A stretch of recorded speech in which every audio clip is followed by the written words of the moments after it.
Hi there, my name is Perry, and welcome to the Literary Knitterary.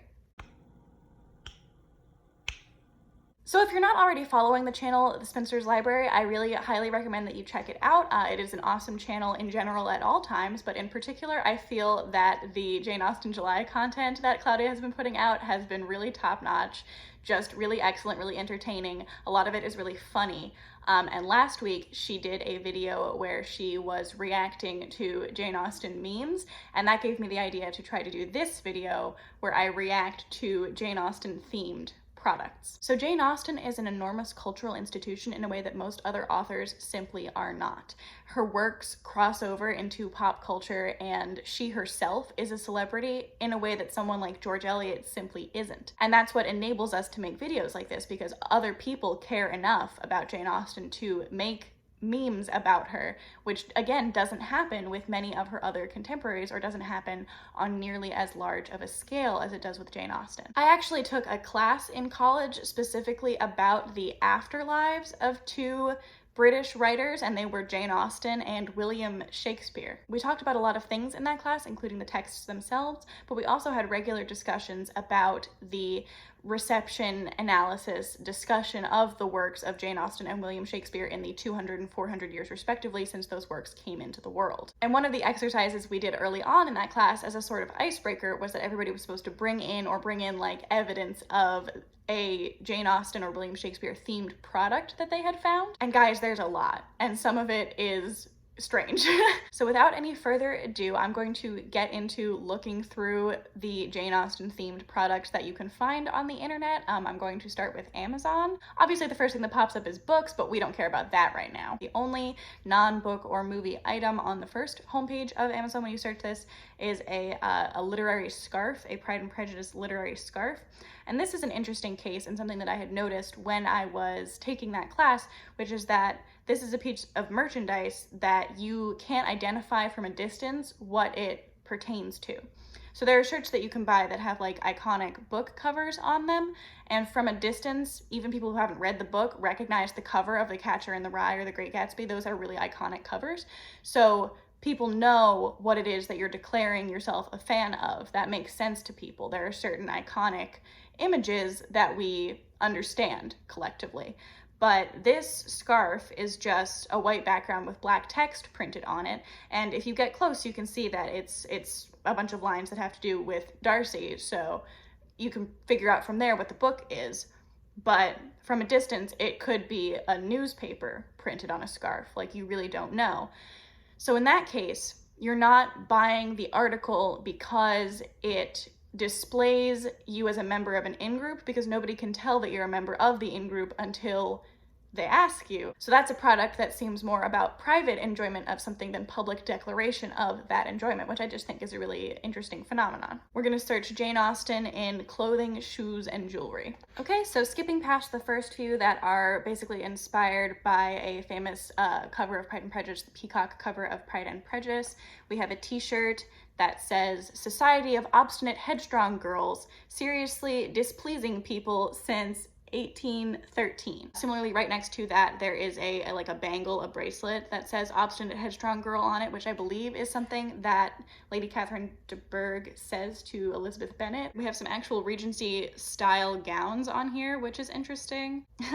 We have a shirt that says, "In a world of Wickhams, be a Darcy," which I suppose is good advice in some ways, although I often take issue with anything that is purporting to use the works of Jane Austen to tell you how to live. I think you have to be really careful with doing that because certainly everything that is in her novels is not something that she endorses. And furthermore, I don't think that every character in her novels translates to the social conventions of today perfectly. So do I think you should be exactly like Darcy? Probably not. And part of the point of Pride and Prejudice is that Darcy shouldn't be exactly like Darcy either. There is a t-shirt which says, "My good opinion once lost is lost forever," which again is an interesting one, and just to be sure, I looked it up, and that is something that Darcy says, but he's basically describing it as a flaw, a failing in his character, and Elizabeth immediately responds and agrees that it is a failing in his character to be implacably resentful. And then she says, "But you're right, I can't make fun of it, I can't laugh at it." So the fact that it's being used on a t-shirt in a way that presumably describes the wearer in a way way that the wearer presumably thinks is funny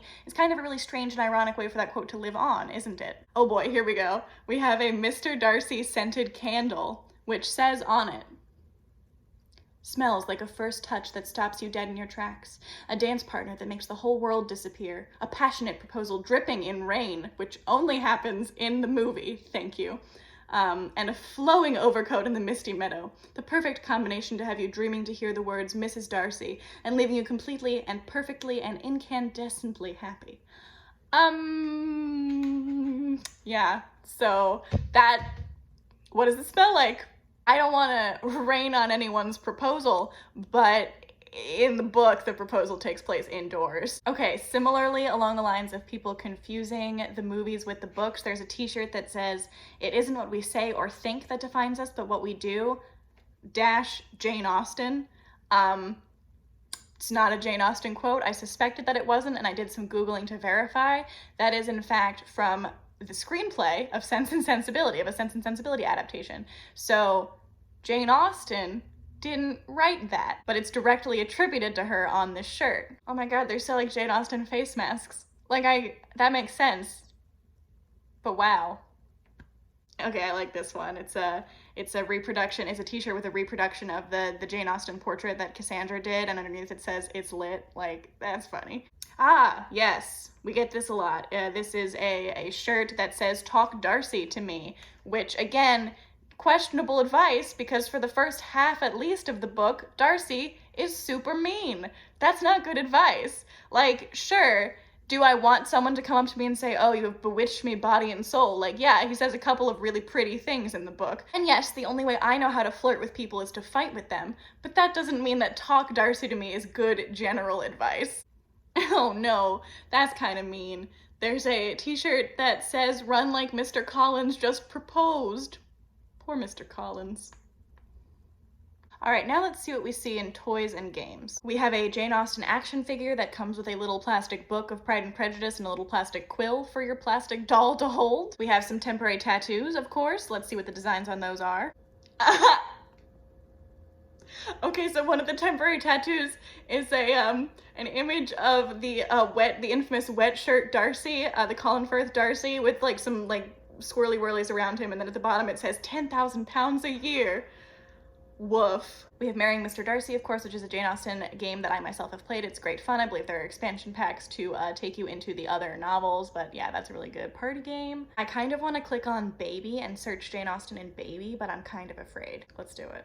Okay.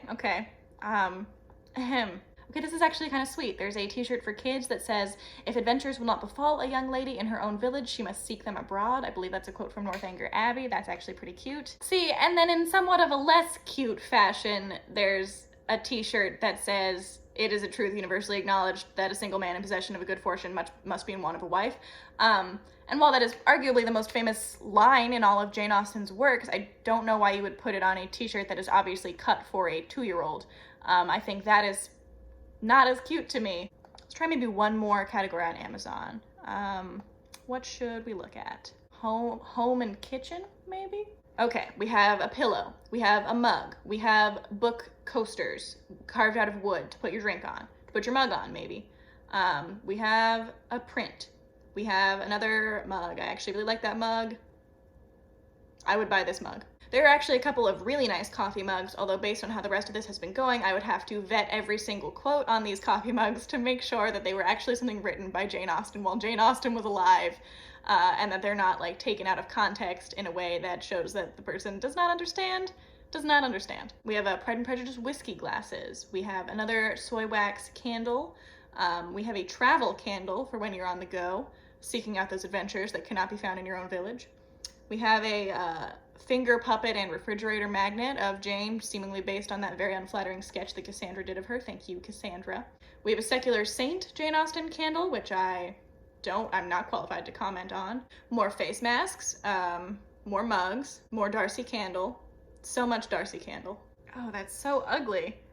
You can get a planter for your plants that is a not very nice looking Jane Austen bust, again based on the Cassandra painting. Let's also check out Etsy while we're here, and we're just gonna search the whole site for Jane Austen. I'm sorry if a lot of this is me not looking into the camera. I hope that is not bothering you or making you feel less entertained. Because I'm having a great time. Still seeing a lot of obstinate, headstrong girl. That seems to be a very popular motif. That seems to be something that people with today's feminist cultural consciousness are able to seize upon and relate to. Some of these I would be totally happy to buy and own for myself. Like there's this tote bag that's this really pretty like line drawing of all 6 of Jane Austen's novels with like a pretty teacup on top. And I really have no problems with it. Like it's just aesthetically pleasing and you can tell what it's about and why a person would want to own it. Like my only beef with this is that for some reason, Pride and Prejudice is twice as thick as Mansfield Park, which doesn't feel right to me, but go on. Again, with hunting for very, very specific quotes, there is a mug that says, "I would rather have nothing but tea" on it, which seems to be a quote from Mansfield Park, where after Sir Thomas Bartram has returned from his journey to oversee his plantations, basically, he is telling them about his travels, and Mrs. Norris keeps urging things on him, and he keeps saying, "No, I'll just have tea, I'll just wait for the tea." Indeed, I would rather have nothing but tea. So it's not Jane Austen praising tea above every other beverage, it's Jane Austen using the interaction to show how foolish Mrs. Norris is. I feel like there's a bit of a trend where if you're making something like this, if you have a literary Etsy shop or whatever, and you want to make a teacup or a blend of tea or something, you could get on Project Gutenberg and do a Control F and specifically look for the keyword that you're looking for and try to find Jane Austen saying anything about it. And it feels like that's what people do sometimes, is they just like Control F and then enter, paging through the document looking for her to say what they want her to say and then grabbing it out of context and slapping it on a t-shirt. Like, sometimes it feels really silly. Like in this instance, it's not that bad. She does happen to have a character saying, "Indeed, I would rather have nothing but tea," but the tea in that sentence is not important. Oh, interesting. We've got people remaking specific costume pieces from movie adaptations. It looks like we have earrings that are supposed to look like earrings that Emma wore in the most recent Emma adaptation, which I actually haven't seen yet. There is a Jane Austen cookie cutter, which will produce you cookies that look like the sketch portrait that Cassandra drew. Again, we have something I would actually buy, which is these really cute little necklaces that are just book covers of Jane Austen books. I would buy that. That's really cute. It's interesting because some of the quotes that I was expecting to be the most popular actually haven't shown up as much on the first page of results as I would have expected they did. So like, on this whole first page of results, I'm pretty sure there's only one thing that says, "You must allow me to tell you how ardently I admire and love you," whereas there's probably 8 or 10 things that say "headstrong, obstinate girl," which again, I think tells you something about the memification of Jane Austen and the way that different generations, different cultural moments latch onto different things within her works, different tiny elements to pull out and commodify. I'm making that sound like a negative thing, but it's not. No! Okay, there's a mug that says Jane, Charlotte, Emily, Louisa May, #MySquad, to which I say, what the fuck about Anne Bronte? What? What about Anne? No. That's no good. Y'all, that's mean. Don't forget about Anne. She wrote books too. Oh, I'm upset. #Anne Bronte deserves better. Okay, this is the second thing that I've seen that says there's nothing like staying at home for real comfort, so I'm gonna have to do a check on that quote. I'm wagering a guess that it's either Lady Bartram, Mrs. Bennet, or Anne's little sister in Persuasion. Oh, it's Mrs. Elton. It's Mrs. Elton. You have to understand that every character that Jane Austen writes, she herself is not necessarily endorsing their sentiments. Anything that Mrs. Elton says, you have to assume that Jane is not endorsing her sentiments. Come on, guys. Come on. You can get yourself a Mr. Darcy bath bomb, I guess, in case you ever wanted to take a bath with Mr. Darcy. Again, Jesus, I'm really not trying to shit on anybody here. I'm not trying to like rain on your parade. If you enjoyed your Mr. Darcy bath bomb, like go ahead. There's a literary tea company that does Jane Austen teas. This is a very smart move because if we know anything about people who like to read books, we know that they also like to drink hot beverages. So if you are looking for a Jane Austen Etsy business to set up, I'm noticing that there are a couple of places that will sell you Jane Austen tea, but nobody seems to be going in on Jane Austen coffee. I have no idea what managing a coffee supply chain is like, but that seems to be an opening in the market right now. But again, there's nothing about these teas that makes them inherently connected to the book that they're inspired by, really. There's nothing wrong with this, and it actually is very useful if you are looking for a gift for someone you don't know what to get a gift for, and you know that they like Jane Austen or whatever it is, like Pride and Prejudice, Dungeons and Dragons, whatever, like Star Wars, you can go on Etsy and find some candle with a bullshit explanation of why it's related to this thing that you know the person likes, and you can get them a candle and it's like a thing they'll use and it is superficially related to a thing that they like, and so you can say, look, I listen to you when you talk. Like, I'm not gonna say I've never done that. That is how I buy gifts for people. It works. It's a good strategy. It's just funny. Thematically similar to other things that we've seen, but most horrifyingly named, we have Mr. Darcy Essence. I have to know what Mr. Darcy Essence is. I just have to know. This is, I guess, a scented oil, like a perfume. God, what the hell? What the hell? So this is a smell made of tobacco, like pure tobacco, which smells like cloves apparently, butterscotch oil, notes of caramel and wood. And then the seller goes on to say, this, in my imagination, is what the neck of the character Mr. Darcy from Jane Austen's Pride and Prejudice would smell like. Their imagination sounds like more fun than mine. Am I a bad person? Is this bad? I promise none of this is mean-spirited. Okay, so we've actually stumbled onto another theme in sort of bookish products here, and that is things made from the physical pages, the physical materials of a book. So we have a set of roses made from the pages of Jane Austen's 6 novels. I don't know if you're a person who gets offended by the like destruction of books, but this one strikes me as particularly interesting in some ways because, again, from a distance, there's absolutely no way to know that these are, in fact, you can see that there's text printed on them, but you have no way to know that it's Jane Austen, and you have no way to know that it is excerpts from each of her 6 novels in this bouquet of 6 roses.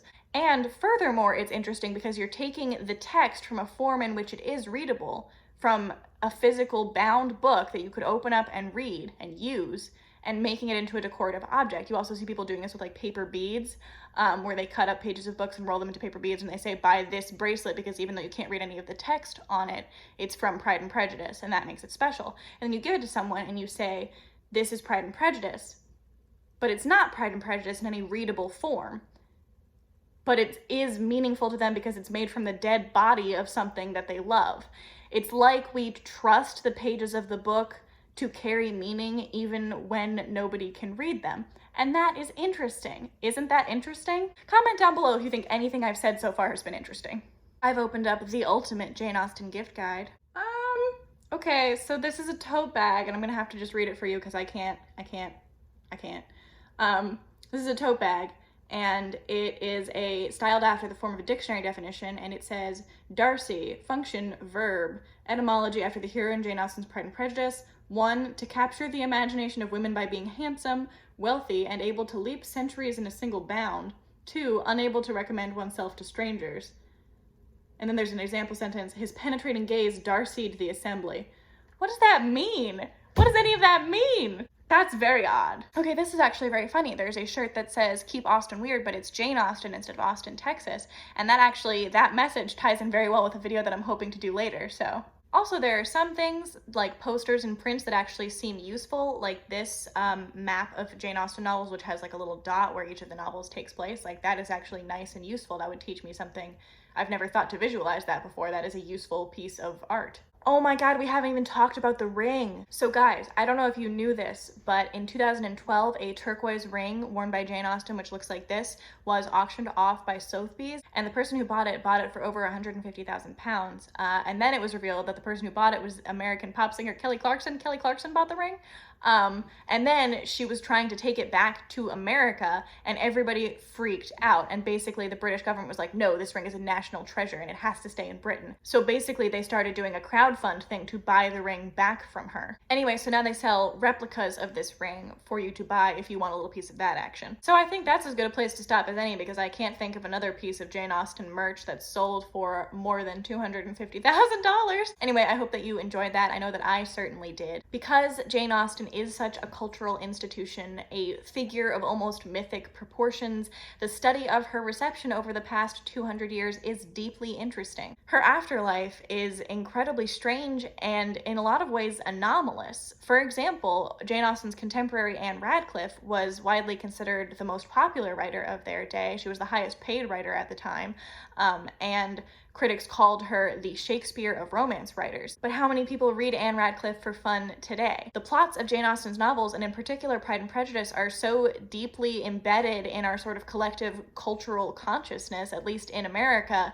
that it almost feels like you can't spoil them. I, at least, knew everything that happened in Pride and Prejudice before I ever read it. Jane Austen's characters have become archetypes. People will put on t-shirts that they're waiting for their Mr. Darcy, but nobody says they're waiting for their Valancourt. Now, again, none of this is to say that Jane Austen's novels are not good or that they do not deserve this kind of attention. I'm just trying to point out that this kind of afterlife is wildly uncommon, and if you really think about it, pretty freaking weird. It's weird that you can make anything from a shot glass to a onesie more valuable by putting Jane's face on it, by putting a quote on it, no matter how out of context that quote is taken, by ripping up the bodies of her works to make something, or by printing her words onto the object, even if they're not printed on it in a readable form. Essentially what I'm saying is that Jane Austen has now become a brand, but it's not a brand that any one person or company controls, and that is just evidence of one of the many wacky and wonderful ways that books can belong to their readers.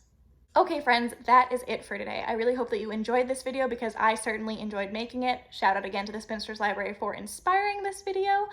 Please let me know in the comments down below if you own any Jane Austen merch, or what your favorite piece of merch that we saw today was, or what the weirdest thing you've ever seen was, or really any other thoughts that you might have about this phenomenon of literary celebrity and afterlife. If you enjoyed this video, I do hope you'll consider subscribing. There should be more Jane Austen content coming through the rest of the month, and as always, I hope that you are staying happy, healthy, and safe, and I hope that somewhere out there there's a great book waiting just for you.